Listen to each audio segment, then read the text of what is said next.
Hello UPSC aspirants, my name is Shambhavi. Hope you all are doing well. So today आज यहाँ पे हम लोग स्टार्ट करने वाले हैं चैप्टर नंबर 3 को the Delhi sultans from class 7th and that is from the history right. इस पर्टिकुलर चैप्टर को हम लोग यहाँ पे स्टार्ट करेंगे, स्टडी करेंगे और इसमें क्या क्या डिफरेंट चीज़ें हैं उन सबको समझेंगे। ठीक है, so let's start it out from यो कि in the chapter number 2 we saw that regions like the Kaveri Delta became the center of large kingdoms। हम लोग ने चैप्टर नंबर 2 में इन सारी चीज़ों को समझा था काफ़ी डिटेल में कि जैसे कावेरी डेल्टा जो था राइट। अब ये सब कुछ ऐसे रीजन्स हो गए थे जहाँ पे जो मेन सेंटर मतलब मेन सेंटर जो लार्ज बड़े बड़े जो किंगडम्स होते थे उन किंगडम्स के ये के सारे एक मेन सेंटर बन गए थे उस रिस्पेक्टिव पॉइंट तक। ठीक है, तो ये पर्टिकुलर टॉपिक ये पर्टिकुलर चीज़ हम लोगों ने देखी थी चैप्टर नंबर 2 में।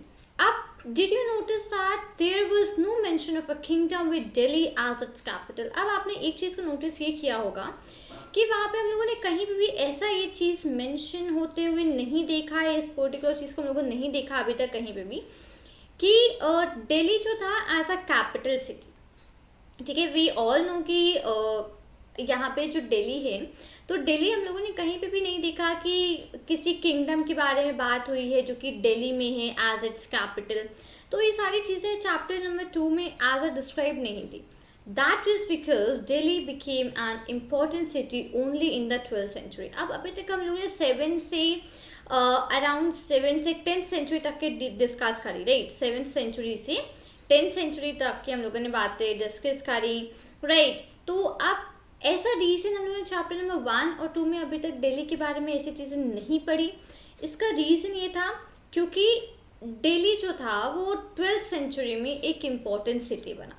सो फिलहाल अभी तक हम लोग जो भी चीज़ें डिस्कस कर रहे थे वो चीज़ें रिलेटेड टू थी हमारी 7 से 10th तक हमारे सेंचुरीज तक इम्पॉर्टेंट चीज़ जो भी थी वो हम पढ़ रहे थे। बट अब हम लोग यहाँ पे स्टार्ट कर रहे हैं इट्स जस्ट फॉर और जैसे कि 12th सेंचुरी में जो चीज़ें हैं जैसे कि दिल्ली था वो 12th सेंचुरी में एक इम्पॉर्टेंट सिटी बना। सो अब उस टाइम पे और क्या चीज़ें होती थी क्या चीज़ें नहीं थी अब हम लोग उनको यहाँ पे पढ़ेंगे। तो इस चीज़ का मैंने आंसर ऑलरेडी आपको बताया कि प्रीवियस चैप्टर्स में अभी तक कहीं भी दिल्ली का बिल्कुल भी कोई भी जिक्र नहीं हुआ था क्योंकि दिल्ली जो था वो 12th सेंचुरी में एक इम्पॉर्टेंट सिटी 12th ही सेंचुरी में एक इम्पॉर्टेंट सिटी बना। सो उसके 12th सेंचुरी के बाद की जितनी भी चीज़ें जो भी हम डिस्कस करेंगे उसमें द दिल्ली हम लोग को दिल्ली के बारे में और चीज़ें जानने को समझने को मिलेंगी। ठीक है, ग्रेट। तो यहाँ पे अब हम लोग क्या करते हैं, let's move forward now take a look at the table 1। यहाँ पे एक टेबल है, उस टेबल 1 को देखते हैं, दिस टेबल। ठीक है, द रूलर्स ऑफ दिल्ली। ठीक है, टेबल 1 को देखते हैं। So Delhi first became the capital of a kingdom under the तुम्हारा राजपूत। अब दिल्ली जो था वो सबसे पहले कैपिटल जो बना वो तुम्हारा राजपूत के किंगडम के अंडर में बना था। ठीक है, सो सबसे पहले दिल्ली कैपिटल जब बना तो वो जो किंगडम था वो किसके अंडर था, वो किंगडम अंडर पे था तुम्हारा राजपूत के। ठीक है, ये सबसे इंपॉर्टेंट चीज़ है जो आपको ध्यान रखनी है। Who were defeated in the middle of the 12th century by the Chauhan, जिनको कि और 12th सेंचुरी के मिडिल में ही चौहान रूलर्स थे उन्होंने इन तुम्हारा राजपूत्स को 12th सेंचुरी के मिडिल में ही हरा दिया था, मतलब डिफीट कर दिया था। अब चौहान्स को हम लोग चौहामनाज भी बोलते हैं, ये मैंने आपको चैप्टर नंबर 2 में ऑलरेडी डिस्कस करा है आपके साथ कि Chauhans are also refer to as the Chahamanas, उनको चौहामनाज भी हम लोग बोलते हैं। तो चौहान्स जो अजमेर के थे उन्होंने और तुम्हारा राजपूत्स को 12th सेंचुरी के मिडिल में हराया था। It was under the Tomaras and Chauhans that Delhi became an important commercial centre. अब ये तुम्हारास और चौहान्स का जो पीरियड था समवट अराउंड 12th सेंचुरी का, उसी के बीच में दिल्ली एक बहुत ही इम्पॉर्टेंट कॉमर्शियल सेंटर बना। ठीक है, कॉमर्शियल सेंटर मतलब कि वहाँ से चीज़ें लाना ले जाना, ये सारा एक्सपोर्ट इम्पोर्ट ये सारी चीज़ें एकदम स्टार्ट हो गई थी। Many rich Jain merchants lived in the city and constructed several temples। अब जो काफ़ी ज़्यादा जो अमीर जैना मर्चेंट्स थे वो सब लोग सिटी में रहते थे और उन लोगों ने बहुत सारे टेम्पल्स वगैरह को कंस्ट्रक्ट करवाया, टेम्पल्स वगैरह को बनवाया। Coins minted here called Dehliwal had a wide circulation। अब यहाँ पे जो कॉइन्स बनते थे, जो कॉइन्स वगैरह पूरे बनाए जाते थे, उन कॉइन्स को बोला जाता था दहलीवाल।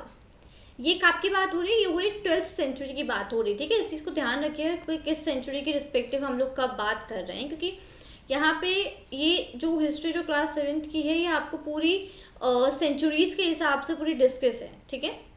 पहले मैंने आपको बताया था कि क्लास 7 की चैप्टर नंबर 2 से मेन हिस्ट्री स्टार्ट होती है और वहाँ से आपको मेन अपने नोट्स वगैरह को प्रिपेयर करना स्टार्ट करना चाहिए। सेम वापस यहाँ पे भी है कि जो भी चीज़ें बता रही हूँ प्लीज़ उनको मेक श्योर करें कि आप पॉइंट डाउन जरूर कर रहे हो।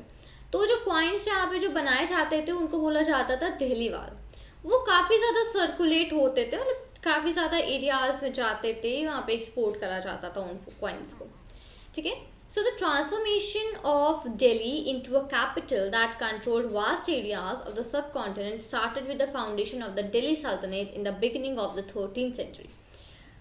अब दिल्ली का जो कन्वर्शन था वो कैपिटल में जब कन्वर्ज हुआ, ठीक है, कई सारे एरियाज सब कॉन्टिनेंट के जो बहुत सारे बड़े बड़े एरियाज थे उनको कंट्रोल में आने लगे, ठीक है। तो दिल्ली सल्तनत की जो फाउंडेशन थी, जो स्टार्टिंग थी, वो हुई थी 13th सेंचुरी में। तो अभी देखा कि 12th सेंचुरी में दिल्ली को यहाँ पर हम लोगों ने मतलब दिल्ली एज अ कैपिटल हुआ और फिर जब यहाँ पे फाइट्स वगैरह के बीच में Delhi as a commercial centre भी बनता गया। तो 12th सेंचुरी में Delhi as a commercial centre बना और 13th सेंचुरी की ही स्टार्टिंग में दिल्ली जो था वहाँ पे जो भी ये जो दिल्ली सल्तनत की फाउंडेशन, उसकी बिगिनिंग, उसकी शुरुआत होनी चालू हो गई 13th सेंचुरी में, ठीक है। अब यहाँ पे the sultans begin mini cities in the area that we know now as Delhi. तो दिल्ली सुल्तान्स जो थे उन्होंने बहुत सारी सिटीज़ उस एरिया में ही बनाने लग गए, कई सारी सिटीज़ को बनाया उस एरिया में ही, जिसको हम लोग अब बोलते हैं दिल्ली, ठीक है। अब यहाँ पे कुछ चीज़ें हैं, मैं आपको सबसे पहले यहाँ पे ये मैप है, ठीक है। ये मैप पूरा दिल्ली के एरिया का ही शो है लेफ्ट हैंड साइड में। 1 सेकेंड पूरा आपको दिखा देती हूँ, ठीक है, ये पर्टिकुलर मैप, ओके। अब यहाँ पे जो रूलर्स थे दिल्ली के उनके बारे में बात कर रहे थे, रूलर्स ऑफ दिल्ली, ठीक है। डिफरेंट डायनेस्टीज़ के बारे में है यहाँ पे, जैसे कि राजपूत डायनेस्टीज़, ठीक है, early Turkish rulers, Khalji dynasty, Tughlaq dynasty, Syed dynasty और लोधी डायनेस्टी, ठीक है। अब किस तरीके से किसने रूल किया किस पर्टिकुलर टाइम पीरियड में उसको डिस्कस करते हैं। अर्ली 12th सेंचुरी थी, मतलब कि 1165, ठीक है। जो पहले की जो 12th सेंचुरी थी वो 1165 थी। सबसे पहले तुमाराज और चौहान्स में फाइट हुई, हम लोगों ने ऑलरेडी पढ़ा था। मिड ऑफ 12th सेंचुरी तुमाराज और चौहान से फाइट हुई, जिसमें कि चौहान से डिफीट कर दिया था तुमाराज को, राइट। तो तुमाराज में यहाँ पे जो अनंगपाला, यहाँ पे ये रिस्पेक्टिव 1113 से 1145 के बीच में, और चौहान्स में से पृथ्वीराज चौहान जो कि 1175 से 1192 के बीच में रहे। तो इनके बीच में जो भी फाइट थी दिल्ली को लेकर, दिल्ली मतलब 12th सेंचुरी के मिडल पे ये फाइट रिस्पेक्टिवली यहाँ पे हुई। फाइन आफ्टर यहाँ पे ये जो 1100s का जो पीरियड था ये ख़त्म होने के बाद नेक्स्ट अब यहाँ पे आता है अर्ली टर्किश रूलर्स। तो ये स्टार्ट होता है 1206 से 1290। तो मतलब कि दिल्ली में जो टर्किश रूलर्स है उन्होंने रूल किया था 1206 से लेकर 1290 तक। तो अब यहाँ पे कुतुबुद्दीन ऐबक जो कि 1206 से 1210 तक उन्होंने रूल किया। फिर शमसुद्दीन इल्तुतमिश उन्होंने 1210 से 1236 तक रूल किया। राजिया 1213 से 1240 तक, और घियासुद्दीन बलबान 1266 से 1287 तक, ठीक है। तो इस तरीके से जो भी रिस्पेक्टिव 1 सेकेंड ठीक है, इस तरीके से जो भी रूलर्स वगैरह आए और जिस रिस्पेक्टिव टाइम पीरियड में उन्होंने रूल किया वो सारी चीज़ें यहाँ पर मेंशन है। तो मेक श्योर कि आप इसको याद रखें क्योंकि इस चैप्टर का मोस्ट इंपॉर्टेंट पार्ट है ये, ठीक है। आप यहाँ पे अर्ली टर्किश रूलर्स के बाद केम द खलजी डायनेस्टी। सो जैसे ही यहाँ पे रूल घियासुद्दीन बलबान का रूल था 1266 से 1287 तक, राइट। उसके जस्ट आफ्टर 1219 से 1320 तक खलजी डायनेस्टी ने रूल किया, जिसमें कि जलालुद्दीन खलजी 1290 से 1296 तक और अलाउद्दीन खलजी 1296 से 1316 तक, ठीक है। तो इस तरीके से यहाँ पे खालजी डायनेस्टी ने इस रिस्पेक्टिव टाइम पीरियड पे रूल किया। Then came the Tughlaq dynasty, जिसमें कि 1320 से 1414 तक उन्होंने रूल किया। इसमें 3 रिस्पेक्टिव किंग्स थे। फर्स्ट वन घियासुद्दीन तुगलक, जिन्होंने 1320 से 1324 तक रूल किया। देन मोहम्मद तुगलक 1324 से 1351, और देन फिरोज शाह तुगलक 1351 से 1388 तक रूल किया। ठीक है। फर्दर अब यहाँ पे सैयद डायनेस्टी, वो थी 1414 से 1451, तो एक रूलर थे खिजर खान, उन्होंने 1414 से 1421 तक रूल किया। And next came your Lodhi dynasty, और लोधी डायनेस्टी 1451 से 1526, और बहलोल लोधी इन्होंने यहाँ पे रूल किया 1451 से 1489 तक। ठीक है। अब यहाँ पे ये जो रिस्पेक्टिव इमेज है, ये है फिरोज शाह का तुगलक टॉम, फिरोज शाह तुगलक टॉम। तो ये रिस्पेक्टिव एक मॉन्यूमेंट बोल सकते हो आप, जो कि दिल्ली में है। ठीक है। ये इल्तमिश टावर, इल्तमिश टॉम। ठीक है।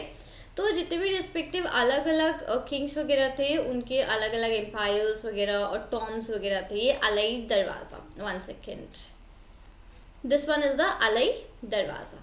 ठीक है, ग्रेट। तो ये जो पूरी टेबल है, मेक श्योर कि आप इसको याद रखें, इस कंप्लीट टेबल को, because this is very important कि आप इन सारी चीज़ों को याद रखें यहाँ पे। ठीक है। जितने भी रूलर्स वगैरह हैं, इन सब के नाम और किस रिस्पेक्टिव टाइम पीरियड में इन्होंने रूल किया, उस रिस्पेक्टिव टाइम पीरियड को। ठीक है। अब दिल्ली सुल्तान्स के बारे में हम लोग यहाँ पे आगे पढ़ेंगे और अब उनके बारे में जानेंगे। ठीक है। Although the inscriptions, coins and architecture provide a lot of information. अब ये सब जो इन्फॉर्मेशन हम लोग को मिलती है, इन्फॉर्मेशन हमको इंस्क्रिप्शंस और जो क्वाइंस हैं, जो आर्किटेक्चर है, इन सब की हेल्प से हम लोग को ये जितनी भी नॉलेज प्रोवाइड होती है, सारी हमको नॉलेज मिलती है। स्पेशली जैसे कि जो हिस्ट्रीज वगैरह हैं, ठीक है, जो कि पर्शियन में लिखी हैं, या फिर पर्शियन क्या थी, पर्शियन एक लैंग्वेज थी जो दिल्ली सुल्तान्स के अंदर जो एडमिनिस्ट्रेशन आती थी उसकी लैंग्वेज थी। ठीक है। दिल्ली सुल्तान्स के अंदर जो अंडर एक लैंग्वेज ऑफ एडमिनिस्ट्रेशन थी, उसमें पर्शियन यूज़ होता था, तो सारी चीज़ें पर्शियन में ही लिखी गई थी। तो अब कॉइन्स, आर्किटेक्चर, इंस्क्रिप्शंस, इन सारी चीज़ों से हम लोग को अच्छी खासी नॉलेज प्रोवाइड होती है पास्ट के बारे में।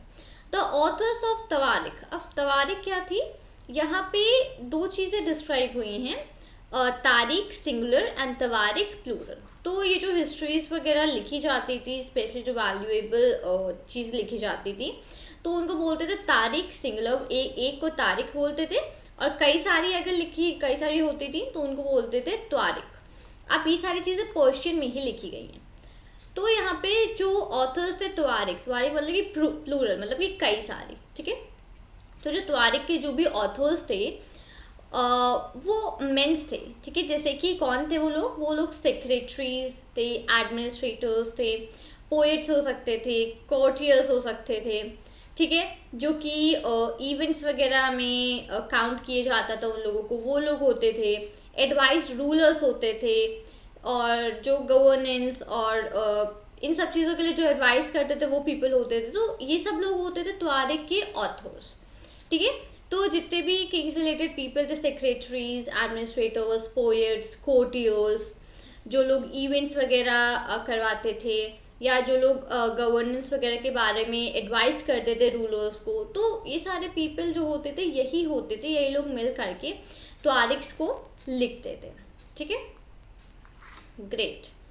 अब द सर्कल ऑफ जस्टिस, इसको हम लोग आगे यहाँ पे पढ़ेंगे। ठीक है। Keep the following additional details in mind. The authors of Tawarikh lived in cities, mainly Delhi, and hardly ever in villages. अब सबसे कुछ इंपॉर्टेंट पॉइंट्स है जो कि हम लोग को यहाँ पे ध्यान में रखने हैं रिगार्डिंग कि जो भी ऑथर्स वगैरह तवारिख के थे उनके बारे में। तो सबसे पहले एक पॉइंट ये है कि जितने भी ऑथर्स तवारिख के थे, जो भी लोग लिखते थे, वो लोग सिटीज़ में रहते थे। मेनली वो लोग दिल्ली में रहते थे। शायद ही कोई पर्सन ऐसा हो जो कि विलेज में रहा हो। ठीक है। बट जनरली नहीं रहते थे विलेज में, शायद ही कोई पर्सन ऐसा रहा हो, बट सब लोग जनरली इन सिटीज़ में ही रहते थे। Second, they often wrote their histories for sultans in the hope of rich rewards. अब उनको जो भी हिस्ट्रीज, जो भी तवारिख लिखते थे सुल्तान्स के लिए, तो वो इस उम्मीद में लिखते थे कि उन्हें कुछ अच्छे रिवॉर्ड्स का, कुछ महंगे कुछ अच्छे रिवॉर्ड्स मिलेंगे उनको। तो इसी उम्मीद में वो सुल्तान्स के लिए ये हिस्ट्रीज, ये तारीख्स लिखा करते थे। These authors advised rulers on the need to preserve an ideal social order based on birthright and gender distinctions. अब ये जो ऑथर्स थे वो रूलर्स को एडवाइस करते थे, ठीक है, कि किस तरीके से क्या सोशल ऑर्डर को बेस करना है, कि क्या मतलब बर्थ राइट्स पे बेस करना है या जेंडर डिस्ट्रिक्शंस पे बेस करना है। तो किस तरीके से ये जो पीपल, टॉरिक पीपल हुआ करते, जो ऑथर्स हुआ करते थे, ये एडवाइस भी करते थे रूलर्स को रिगार्डिंग जो भी अलग अलग चीज़ों के लिए होता था। तो their ideas were not share by everybody. तो ये जो भी आइडियाज़ जो ऑथर्स देते थे, इन आइडियाज़ को सबके साथ शेयर नहीं किया जाता था। अच्छा, अब बर्थ राइट और जेंडर डिस्टिंक्शन, यहाँ पे मैंने इन दो टर्म्स का नाम लिया, क्या होते हैं इनको पढ़ते हैं। बर्थ राइट सबसे पहले क्या होता है, privilege claimed on account of birth, मतलब कि एक प्रिविलेज जिसको क्लेम किया जाता है जैसे ही किसी की बर्थ होती है, ठीक है। जैसे कि example, people believe that nobles inherited their rights to govern because they were born in certain families. जैसे कि एग्जाम्पल ये है कि लोग को ऐसा मतलब बिलीव करते थे कि जो नोबल्स हैं वो वो एक उनको राइट होता था गवर्न करने का, मतलब उनको राज करने का एक राइट होता था, क्योंकि वो एक रिस्पेक्टिव सॉर्ट ऑफ फैमिली में उनकी बर्थ हुई होती थी। तो उनको एक प्रिविलेज होता था या उनको बिलीव ये होता था कि वो ही लोग आगे गवर्न करेंगे। तो बर्थ राइट्स मतलब कि जिस सर्टेन फैमिली में, जिस टाइप ऑफ फैमिली में आप बॉर्न हुए हो, उसी रिस्पेक्टिव चीज़ को या जो भी चीज़ उस पर्टिकुलर फैमिली में होती है उसी को आप आगे कंटिन्यू करके लेके जाओगे। तो इस तरीके की होती थी बर्थ राइट्स। सेकेंड टर्म मैंने बोला gender distinctions, social and biological differences between women and men. Usually these differences are used to argue that men are superior to women. Gender distinctions क्या होते थे, कुछ differences जो कि men और women के बीच में होते थे, उन distinctions के बारे में यहाँ पे differences के बारे में बात हो रही है। Generally जो differences थे वो mainly कब यूज़ होते थे, mainly वो argue करने के लिए, बहस करने के लिए यूज़ होते थे कि जो men हैं वो women से ज़्यादा superior हैं, ठीक है। तो इन सब चीज़ों की आर्ग्यू के लिए जनरली ये डिफरेंसेस को यूज़ किया जाता था। तो ये थे हमारे जेंडर डिस्टिंक्शंस। तो ये सब जो भी चीज़ें थी, बर्थ राइट, जेंडर डिस्टिंक्शन, जो भी आइडियाज़ वगैरह थे, ये जनरली किसी के साथ शेयर जल्दी नहीं किए जाते थे, ठीक है। इन 1236 सुल्तान इल्तुतमिश डॉटर राजिया बिकेम सुल्तान। 1236 में सुल्तान इल्तुतमिश की डॉटर जिनका नाम था राजिया, वो सुल्तान बनी। The chronicler of the age, Minhaj-e-Siraj, recognized that she was more able and qualified than all her brothers. तो अब उस एज में जो मिनहाज-ई-सिराज, उन्होंने ये रिकग्नाइज कर लिया, ये मतलब देख लिया कि वो जो राजिया थी वो ज़्यादा केपेबल थी, ज़्यादा क्वालिफाइड थी अपने सारे ब्रदर्स के कंपैरिजन में। But he was not comfortable at having a queen as ruler. लेकिन वो इस चीज़ से कंफर्टेबल नहीं थे कि उनका जो रूलर होगा वो एक क्वीन होगी। Nor were the nobles happy at their attempt to rule independently. She was removed from the throne in 1240। और जो नोबल्स वगैरह थे वो लोग भी खुश नहीं थे इस चीज़ से कि एज अ जो रूलर थी वो एज अ क्वीन होगी, तो उनको इस थ्रोन से 1240 में रिमूव कर दिया गया था। इस रिस्पेक्टिव पोजीशन से, सुल्तान से उनको रिमूव कर दिया गया था 1240 में। तो 1236 में वो सुल्तान बनी और 1240 में उनको रिमूव कर दिया गया, ठीक है। ग्रेट। सो आज हम लोगों ने यहाँ पे डिस्कस किया फर्स्ट ऑफ ऑल दिल्ली के बारे में, कि दिल्ली एक इम्पॉर्टेंट सिटी कब बनी, ठीक है, किस तरीके से बनी।